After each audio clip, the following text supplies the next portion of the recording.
Heureux les miséricordieux, ils obtiendront miséricorde.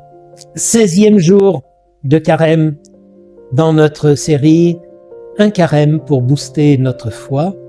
Nous revisitons les béatitudes et aujourd'hui c'est la 5e des 9 béatitudes qui dit « Heureux les miséricordieux, ils obtiendront miséricorde ». La miséricorde, nous aurons l'occasion d'en parler parce que ici, au sanctuaire de la Gaie, nous initions un parcours de miséricorde qui a commencé le jour du mercredi des cendres. Un certain nombre de panneaux sont installés dans le cloître du sanctuaire et tu peux venir faire ce parcours de miséricorde seul, avec des amis, en paroisse, avec un groupe de jeunes, de cathés. Et puis, si tu le veux, tu peux être guidé par une sœur pour faire ce parcours. La miséricorde, c'est la décision irrévocable de Dieu de tenir son cœur près de ceux qui souffrent. Ça, c'est la définition d'un grand théologien allemand qui était cardinal, le cardinal Casper. La miséricorde, si on veut le dire plus simplement, c'est l'amour débordé et débordant de Dieu. C'est le curé d'Ars, mon compatriote, qui dira cela, la miséricorde de Dieu, c'est comme un torrent débordé qui emporte tout sur son passage, tous nos péchés, toutes nos médiocrités, la miséricorde de Dieu les emporte comme un torrent débordé qui va faire le nettoyage du lit d'une rivière, d'un torrent. La miséricorde de Dieu, c'est tellement beau, voir Dieu qui ne veut pas que nous restions enfermés dans notre passé ou dans notre passif. C'est tellement beau.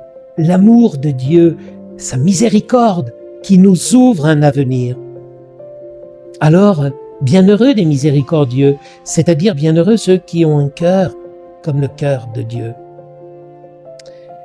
Bienheureux ceux qui savent à leur tour ne pas enfermer les autres dans leur passé, dans ce qu'ils ont pu faire de mal. Bienheureux ceux qui savent ouvrir un avenir pour ceux qui ont trébuché dans leur vie.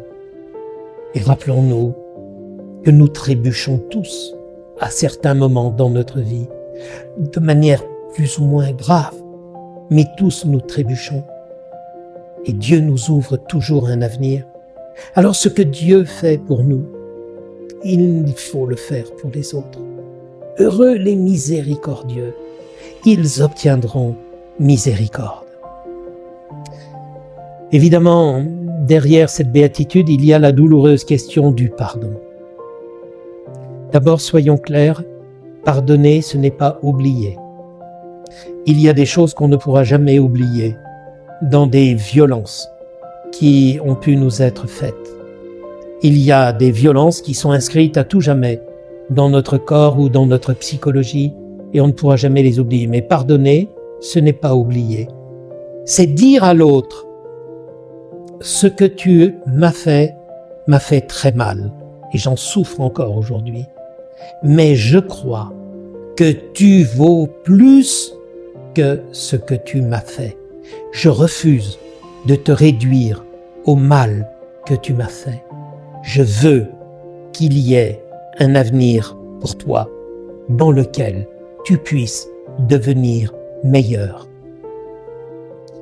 Rappelons-nous aussi que les papes ont toujours dit « pas de miséricorde sans justice ». Et quand il y a eu des violences graves commises sur une personne, la justice doit d'abord passer pour que la miséricorde puisse être envisagée. Parfois, je ne pourrai pas pardonner, mais je peux au moins prendre la décision de ne pas entretenir de rancune.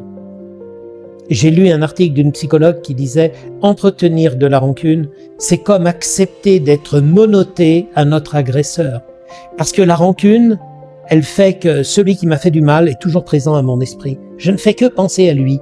C'est comme si j'étais menotté à mon agresseur. Et il y a un moment où je décide de me libérer de cela, parce que c'est un lien mortifère, la rancune. Il faut demander cette grâce au Seigneur, de ne plus entretenir de rancune. Et à chaque fois que le souvenir revient, parce que l'esprit du mal va essayer de nous perturber et de faire remonter sans arrêt ce mauvais souvenir. Chaque fois qu'il revient, je prie, Seigneur, délivre-moi de cela. Je renonce à toute rancune pour vivre dans la liberté. Bon 16e jour de carême, avec cette béatitude qui nous invite à demander un cœur semblable au cœur de Dieu.